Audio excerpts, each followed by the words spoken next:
Ram Ram. November 17ஆம் தேதி கார்த்திகை சோமவாரம். இந்த கார்த்திகை சோமவாரம் சந்தர்ப்பத்தில் ஒரு அழகான சரித்திரம், புராணத்தில் வரக்கூடிய சரித்திரம். பொதுவாக பிரதோஷ காலம், சோமவார பிரதோஷம், பிரதோஷம்னாலே சிவனை வழிபடுறது ரொம்ப விசேஷம். அதுவும் சோமவார பிரதோஷம் அப்படின்னா பரமேஸ்வரன் வழிபடுறது இன்னும் ரொம்ப ரொம்ப விசேஷம். அதை காட்டிலும் ரொம்ப விசேஷம் அப்படின்னா கார்த்திகை மாதத்தில் வரக்கூடிய சோமவார பிரதோஷத்துக்கு ரொம்ப விசேஷமாக சரித்திரங்கள்லாம் சொல்லப்படுறது. பிரதோஷகாலே யோ நித்யம் சிவமே வார்ச்சயேன்னரஹா சர்வபாப வினிர்முக்தா சிவலோகே மஹீயதே. யார் ஒருத்தர் பிரதோஷ காலத்தில் சிவனை பூஜை பண்ணுறாலோ அவள் எல்லா பாபத்திலேருந்தும் விடுபட்டு சிவலோகத்தை அடைகிறார்கள் அப்படின்னு சாமான்யமாக வருது. கார்த்திகை சோமவாரத்தில் நஷ்யந்தி க்ஷணமாத்திரதா கோட்டி ஜன்ம கிருதம் பாபம். கோட்டி ஜன்மத்தில் பண்ணக்கூடிய பாபம் ஒரே க்ஷணத்தில் சிவனை பரமேஸ்வரனை பூஜை பண்ணுற க்ஷணத்திலேயே போயிடுறது அப்படின்னு சொல்லக்கூடிய ஒரு அழகான சரித்திரம் தான் இப்போ நம்ம பார்க்க போகிறோம். இந்த சரித்திரத்தில் ஒரு காலம் ஒரு பெரிய தனிக்கர் ஒருத்தர் இருந்தார். அந்த தனிக்கருக்கு அழகான ஒரு மனைவி. அவருடைய வியாபாரம், அந்த தனிக்கர் நல்ல வியாபாரம் பண்ணிருக்கக்கூடியவர், வணிகர். அவர் நல்ல வியாபாரம் பண்ணிருக்கக்கூடியவர், பகவான் ரொம்ப பக்தி உடையவர். அவருக்கு அழகான ஒரு பொண்ணு கல்யாணமாச்சு. கல்யாணமாகி சௌரியமாக இருந்துருக்கார். பணத்தினால எந்த ஒரு சிரமமே அவருக்கு ஏற்படலை. ஆனால் காலமாச்சு, பல வருஷங்களாச்சு. ஆனால் அவருக்கு தன்னுடைய சந்ததி அப்படின்னு சொல்லிக்கிற மாதிரி அவருக்கு ஒரு குழந்தை பிறக்கலை. என்னன்னு தெரியல. ஆனால் நல்ல ஆஸ்திகமாக தான் இருந்தார். பகவான்கிட்ட எப்பொழுதும் பக்தி பண்ணக்கூடியவராக இருந்தார். அதனால் எனக்கு பையன் இல்லைன்னு தெரிஞ்சு இன்னும் அவருக்கு சோகம் ஜாஸ்தியாச்சு. அதனால் இன்னும் பரமேஸ்வரனை பூஜை பண்ணுறதை ரொம்ப அதிகமாகவே பண்ணார். இப்போ பரமேஸ்வரனை அதிகமாக பூஜை பண்ணிட்டு கார்த்தால எழுந்து ரொம்ப விசேஷமாக பரமேஸ்வரனுக்கு பூஜை பண்ணுறது இல்லாமல் ஒரு திங்கக்கிழமையும் பரமேஸ்வரனுக்கு ரொம்ப ஸ்ரத்தையாக பூஜை பண்ணார். ஒரு திங்கக்கிழமையும் பரமேஸ்வரனுக்கு ரொம்ப விசேஷம் சொல்லப்படுறது. அதனால் ஒரு திங்கக்கிழமையும் பூஜை பண்ணார். அதே மாதிரி யாதிருச்சிகமாக பிரதோஷத்துலேயும் எப்பொழுதும், யாதிருச்சிகமாக இல்லை, பிரதோஷத்துலேயும் எப்பயும் பூஜை பண்ணுவார். அவர் ஒரு சந்தர்ப்பம் கார்த்திகை மாதம் சோமவார சந்தர்ப்பத்தில் பகவானுடைய அனுகிரகம், அதாவது பரமேஸ்வரனுடைய பத்னியாக இருக்கக்கூடிய பார்வதியினுடைய அனுகிரகம் அவர் மேலே விழுந்தது.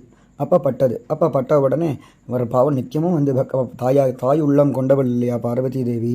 அப்போ பார்வதி தேவி பரமேஸ்வரனை பார்த்து சொல்கிறா, இவர் நித்தியமும் பக்தி பண்ணிட்டுருக்கார், எப்பொழுதும் திங்கக்கிழமை சோமவாரமும் பக்தி பண்ணிட்டுருக்கார். இன்றைக்கி கார்த்திகை மாதம் சோமவார பிரதோஷமாக இருக்குது. அதனால் நீங்கள் அவனுக்கு அனுகிரகம் பண்ணக்கூடாதா, அவனுக்கு ஒரு சந்ததி பாக்கியம் ஏற்படுத்தி கொடுக்கக்கூடாதா அப்படின்னு கருணை உள்ளம் கொண்ட பார்வதி தேவி அந்த பரமேஸ்வரன்கிட்ட சொல்கிறா. அப்போ பரமேஸ்வரன், அம்மா ரமா, பார்வதி தேவியே, நீ சொன்ன மாதிரி நான் அவனுக்கு ஒரு அழகான புத்திரனை கொடுக்கறத பற்றியில் கொடுத்தாலும் அந்த புத்திரன் தீர்காயுசோடு இருக்க மாட்டாம்மா, அப்படி தான் அவனுடைய தலைவிதி அப்படின்னு பரமேஸ்வரன் சொல்கிறார். சரி, அந்த புத்திரனை கொடுத்து அவனுக்கு அனுகிரகம் பண்ணுங்கோளே அப்படின்னு பார்வதி தேவி சொல்லி, அதற்கப்புறமாக பரமேஸ்வரன் என்ன பண்ணுறார் அப்படின்னா புத்திரனை கொடுக்குறார்.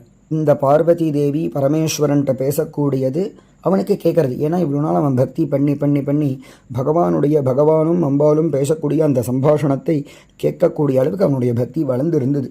அதனால் பார்வதி தேவி பேசுகிறதையும் கேட்டு பரமேஸ்வரனும் கொடுக்குறேன்னு சொன்னதையும் கேட்டு ரொம்ப சந்தோஷம் அடைஞ்சான். யாதிருச்சிகமாக ஆத்துக்கு வந்தான். சில நாளில் வாத்துக்காரி கர்ப்பவதியானா. பார்வதி தேவியினுடைய அனுகிரகம் வந்தது. கர்ப்பவதியானா சொன்ன மாதிரியே கொஞ்ச நாளில் குழந்தை பிறந்தாலும் அவனுடைய பக்தி ஒன்றும் குறையலை. இருந்தாலும் அவனுக்கு ஒரு துக்கம் ஏற்பட்டுட்டே இருந்தது.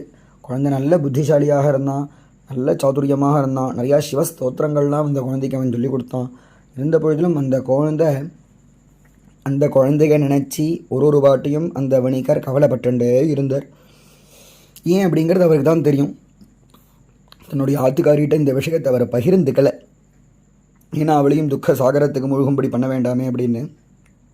காலமே ஆச்சு, 12 வருஷம் தான் சுவாமி இருப்பான்னு சொல்லிட்டா. அந்த காலத்தில் சீக்கிரமாக விவாகம்லாம் பண்ணிடுவா இல்லையா. அப்போ ஒரு சந்தர்ப்பம் என்ன ஆச்சுன்னா 11 வயசு ஆச்சு. 10 வயசு 11 வயசு ஆகக்கூடிய சந்தர்ப்பத்திலே அவள் குழந்தையினுடைய அம்மா என்ன பண்ணான்னா, நம்ம பையனுக்கு விவாகம் பண்ணணும்னு தீர்மானம் பண்ணலாம்னு ஆத்துக்காரர்கிட்ட, அதாவது அந்த வணிகர்கிட்ட குழந்தையினுடைய அப்பாட்ட சொல்லிகிட்டே இருக்கக்கூடிய சந்தர்ப்பத்தில் அவர் எப்படி இதை தட்டி கழிக்கிறது அப்படின்னு யோஜனை பண்ணிகிட்டே இருந்தார் அந்த வணிகர். என்ன பண்ணுறதுன்னு புரியல. இருந்தாலும் அவருக்கு ஒரு மச்சினர் இருந்தார், அழகான மச்சினர். அந்த அழகான மச்சினர் நம்ம கண்டு கதையில் சொல்கிறோம், அதனால நம்ம சொல்கிறோம். அழகான மச்சினர் இருந்தார். அந்த மச்சினர்கிட்ட தன்னுடைய பையனை காசிக்கு கூட்டிகிட்டு போக சொல்லி, அங்கே காசிக்கு கூட்டிகிட்டு போ, என்கிட்ட என்னெல்லாம் பணம் இருக்கோ, உனக்கு என்னெல்லாம் தேவைப்படும்னு நினைக்கிறியோ எல்லாத்தையும் நீ எடுத்துகிட்டு போ. அவனை கூட்டிகிட்டு காசிக்கு போய் அவனுக்கு நல்லா கங்கா ஸ்நானம், மகாதேவ தரிசனம்லாம் ஏற்பாடு பண்ணி அவனுக்கு அங்கே நல்லா படிப்புக்கான ஏற்பாடு நீ பண்ணு அப்படின்னு சொல்லி அனுப்பிச்சிட்டார். இவருக்கு தான் தெரியும் 11 வயசில் என்னுடைய ஆயுள் முடிய போகிறது அப்படின்னு.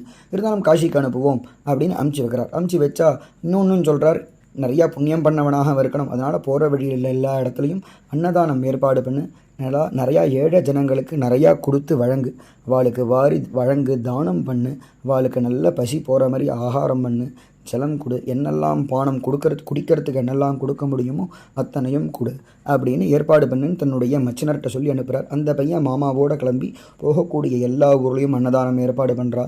அன்னதானத்துக்கான முயற்சி பண்ணி அன்னதானம் நடக்கிறது, ஏழை ஜனங்களுக்கு அன்னதானம் பண்ணுறா, விப்ரர்களுக்கும் அன்னதானம் பண்ணுறா, அதே மாதிரி எல்லாருக்கும் குடிக்கிறதுக்கும் பானம் பண்ணுறதுக்கும் எல்லா விதமான சௌக்கியத்தையும் ஏற்பாடு பண்ணி போயிட்டே இருக்கக்கூடிய சந்தர்ப்பத்தில் ஒரு ராஜ்யம் வந்தது.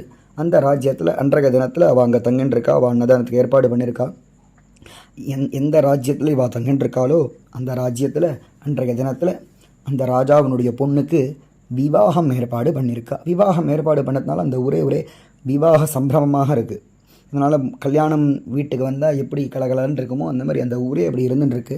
அப்படி இருந்துட்டுருக்கக்கூடிய சந்தர்ப்பத்தில் யார் விவாகம் பண்ணிக்கிற அந்த ராஜாவினுடைய பொண்ணு யார் மாப்பிள்ளையாக பார்த்துருக்காளோ அந்த மாப்பிள்ளைக்கு ஒரே ஒரு கண்ணு தான் இருக்குது, ஒத்த கண்ணனாக அவன் இருக்கான். அதனால் அந்த மாப்பிள்ளைனுடைய அப்பாவுக்கு ஒரு கவலையாக இருக்குது, நம்ம எப்படி ஏமாற்றி நம்ம இந்த ராஜாவினுடைய பொண்ணுக்கு கல்யாணம் பண்ணி வைக்கிறதுன்னு ரொம்ப கவலைப்பட்டு என்ன பண்ணுறான், அக்கம் பக்கம் தேடுறான். தேடினா ஒரு அழகான பொண்ணை பார்க்கலான்னு அவனும் ஒரு பெரிய சின்ன நாட்டுக்கு ராஜாவாக இருக்கக்கூடியவர்.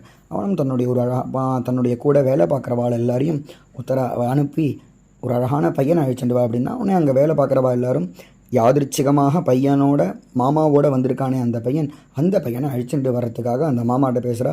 எங்கள் ராஜா கூட்டின்னு வர சொன்னார் வாங்கோ அப்படின்னு.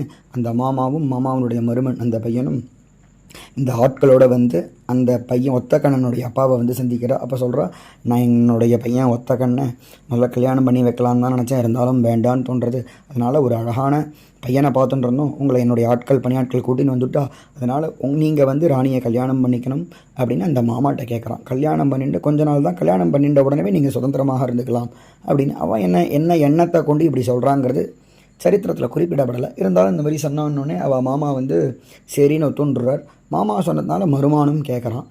மருமான் கேட்குறதுக்கு யோஜனை பண்ணுறான். இருந்தாலும் மாமா சொல்கிறாளேன்னு பேச்சை தட்ட முடியல அந்த பையனால்.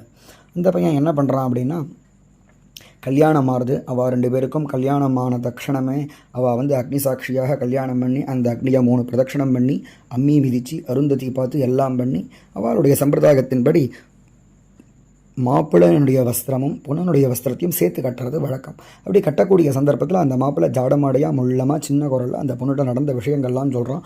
ஆனால் அந்த பொண்ணுக்கு புரியல அந்த சந்தர்ப்பத்தில். இருந்தாலும் என்ன பண்ணுறது அப்படின்னு புரியல. ஆனால் பொண்ணுக்கு தெரியப்படுத்தணும்னு ஒரு காகிதம் மாதிரி எழுதி வச்சுட்டு அவன் அங்கேருந்து புறப்பட்டு அவள் மாமாவோட கிளம்பி திருப்பியும் காஷிக்கு போய்ட்றான். காஷிக்கு போனால் கரெக்டாக 11 வயசு ஆயிடுது. அங்கே அன்னதானம் ஏற்பாடு பண்ணியிருக்கா. கங்கா ஸ்நானம் பண்ணுறான். கங்கா கங்கா கங்கா அப்படின்னு சொல்கிறதுனாலே கங்கா கங்கேது யோப்ரூயா யோஜனானாம் சதைரபி, 100 யோஜனம் தள்ளி இருந்தாலும் கங்கா கங்கா கங்கான்னு நம்ம சொன்னோன்னா உச்சத்தை சர்வபாபேபியா, எல்லா பாபத்திலையும் விடுபடும்படி செஞ்சு விஷ்ணுலோகத்தை அடையும்படி பண்ணக்கூடியவள் கங்கை. அப்போ கங்கா திரிடாத்திரம் ஜாஹ்னவி தீரே, 3 நாள் கங்கையில் வாசம் பண்ணோன்னா அனந்த பலன் கிடைக்கிறதுன்னு சொல்லப்படுறது. அங்கே பல நாள் தங்கின்னு இருக்கக்கூடிய சந்தர்ப்பத்தில் அன்னதானம்லாம் ஏற்பாடு பண்ணியிருக்கா. எல்லாருக்கும் தானம் பண்ணுறான். 11 வயசு முடிஞ்சது. அவன் படுத்துட்டுருக்கான். கார்த்தால் பார்த்தா அவன் மரணிச்சு கிடக்கிறான். அவனுடைய பிராணன் போயிடுத்து, சரீரத்துலேருந்து பிராணன் போயிடுத்து. ஹிருதயம் ஹார்ட் அட்டாக்குன்னு சொல்கிறோமே அந்த மாதிரி அவனுக்கு ஹிருதயம் வலி அவனுடைய பிராணன் போயிடுத்து. கார்த்தால மாமா எழுந்து பார்க்குறா. எழுந்து பார்த்தா அவனை கூப்பிட்றா, எழுந்துப்பா மருமகனே, அவன் பேரை சொல்லி எழுந்துருன்னு கூப்பிட்றா. அவன் எழுந்திருக்கவே இல்லை. என்ன பண்ணுறதுன்னு புரியல. அன்னதானம்லாம் ஏற்பாடு பண்ணியிருக்கு.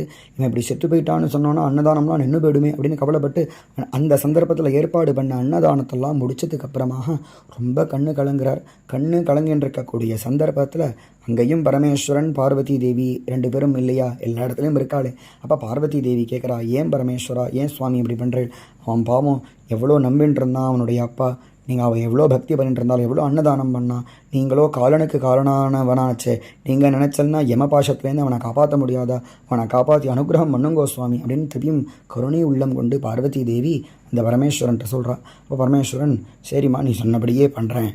அவன் இவ்வளோ நாள் என்ன ஒரு அன்னதானம் பண்ணானோ, என்ன பிரதோஷ காலத்தில் உபவாசம் இருந்தானோ, அதுவும் கார்த்திகை சோமவார பிரதோஷத்தில் அவள் அப்பா என்ன உபவாசம் இருந்தாலோ, இது எல்லா பலனும் மனதில் கொண்டு அதே போல் நீ சொன்னதுனாலையும் அவனுடைய உயிரை திரும்பி கொடுக்கும்படி நான் பண்ணுறேன்னு பரமேஸ்வரன் என்ன பண்ணார் அப்படின்னா, பண்ணுறேன்னு சொன்னார். லீலையை தீர்மானம் பண்ணிட்டார். என்ன பண்ணுறதுன்னு யாதிருச்சிகமாக பரமேஸ்வரனே கங்கை ஜலத்தை எடுத்துன்னு வந்தார். வேறு ஒரு ரூபத்தை தரிச்சுன்னு வந்தார். கங்கா ஜலத்தை எடுத்து ராம ராம ராம ராம ராம ராம சிவ சிவ சிவ சிவா ராம ராம ராமான்னு அந்த கங்கை ஜலத்தை மூஞ்சில் பட்டு பட் பட்டுன்னு அடித்தார். மூஞ்சில் அடித்தா அவன் அப்படியே மயக்கம் தெளிஞ்சவன் மாதிரி எழுந்துண்டா அந்த மாமாவுக்கு ஆச்சரியமாக இருக்குது. இது எப்படா நடந்தது, ஆச்சரியமாக இருக்கே அப்படின்னு பார்த்தா ஒன்றுமே புரியல. அதற்கப்புறமாக புரிஞ்சது எல்லாம் மகாதேவனுடைய ஆசீர்வாதம் தான், அவனுடைய அனுகிரகம் தான், பார்வதி தேவியின் அனுகிரகம் தான்.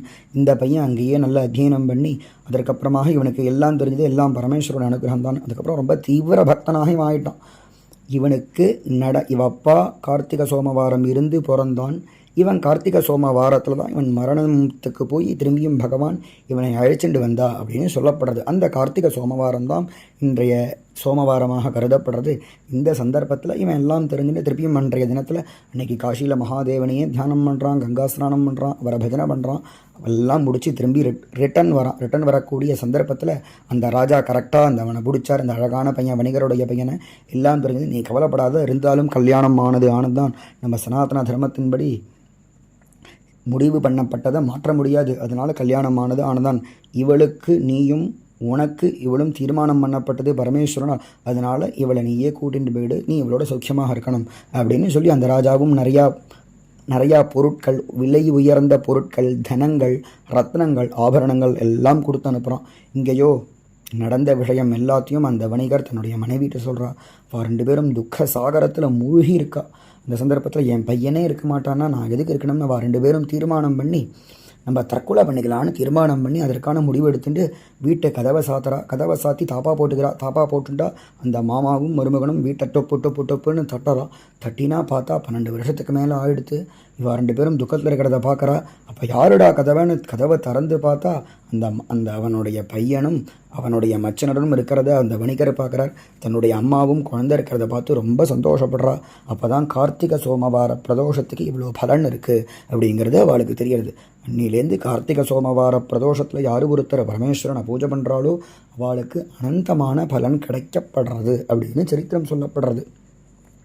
அதனால் கார்த்திகை சோமவார பிரதோஷத்தில் பரமேஸ்வரனை பூஜை பண்ணோம் அப்படின்னா சந்ததி இல்லைன்னா சந்ததி ஏற்படும், கல்யாணம் ஆகலைன்னா கல்யாணமும் ஆகும், மரணம் சம்பவிக்கும்னா மரணத்திலிருந்தும் பரமேஸ்வரன் காப்பாற்றுவார் அப்படிங்கிறது இந்த சரித்திரத்திலேருந்து தெரியறது. பாருங்கோ, அந்த வணிகருக்கு பையன் வேணுங்கிறதுக்காக கார்த்திகை சோமவார பிரதோஷம் இருந்தார், பரமேஸ்வரன் விரதம் இருந்தார், பரமேஸ்வரனை பூஜை பண்ணார், ஆத்துக்காரி கர்ப்பவதியானா. அதற்கப்புறமாக அந்த பையனுக்கும் கல்யாணம் நடக்கணும்னு அவம்மா நினச்சா கார்த்திகை சோமவாரம் விரதம் இருந்தால் அவனுக்கு கல்யாணம் நடந்தது. அதற்கப்புறமாக மரணத்துக்கு போனான் அந்த பையன். யமன் கூட்டிகிட்டே போயிட்டான், அந்த சரீரத்தை விட்டு பிராணன் போயிடுது. ஆனால் கார்த்திகை சோமவார விரதம் அவப்பா இருந்ததுனால அந்த பையனுடைய மரணம், யமனால் எடுக்கப்பட்ட அந்த மிருத்யு மரணம் திரும்பி அவனிடமே வந்து சேர்ந்தது. திரும்பி குடும்பத்தோடையும் சேர்ந்தான். அப்போ என்ன தெரியறது, பிரதோஷ காலத்தில், அதுவும் சோமவார பிரதோஷத்தில், கார்த்திகை சோமவார பிரதோஷத்தில் பரமேஸ்வரனை பூஜை பண்ணோம் அப்படின்னா இது எல்லாமே கைகூடும் அப்படிங்கிறது தெரிய வருது. அதுக்கு தான் ஸ்லோகங்கள்லாம் புராணத்தில் சொல்லப்படுறது. பிரதோஷே யோகினி ஸ்தானம் பவேத் சர்வார்த்த சித்திதம் தஸ்மாத்து பூஜகேட் சம்பும் சர்வகாமார்த்த சித்தையே. என்னெல்லாம் காமனை நம்மளுக்கு இருக்கோ அந்த எல்லா காமனையும் நிறைவேறணும் அப்படின்னா பிரதோஷ காலத்தில் பரமேஸ்வரனை பூஜை பண்ணணும். கார்த்திகே, ஏற்கனவே சொன்ன ஸ்லோகம் தான், கார்த்திகே சோமவாரேது எத்கிருத்தம் சங்கரார்ச்சனம். யார் ஒருத்தர் கார்த்திகை சோமவாரத்தில் சங்கரனை பூஜை பண்ணுறாலோ கோட்டி ஜென்ம கிருதம் பாபம், கோட்டி ஜென்மாவில் செய்யப்பட்ட பாபம் க்ஷணமாத்திரதா நஷ்யதி, க்ஷணமாத்திரதா அந்த க்ஷணமே நாசமாயிடும் அப்படின்னு இந்த சரித்திரம் தெரியப்படுத்துறது நம்மளுக்கு. ஆகையால் இந்த கார்த்திகை சோமவார சந்தர்ப்பத்தில் பிரதோஷ வேளையில் பரமேஸ்வரனுக்கு அபிஷேகம் பண்ணி பூஜம் பண்ணி அல்ல பரமேஸ்வரனை பஜனை பண்ணி ஸ்தோத்திர பாடங்கள்லாம் பண்ணி பரமேஸ்வரோட அனுகிரகத்துக்கு பாத்திரமாகணும் எல்லாத்தையும் தெரியப்படுத்திக்கிறோம். ராம் ராம்.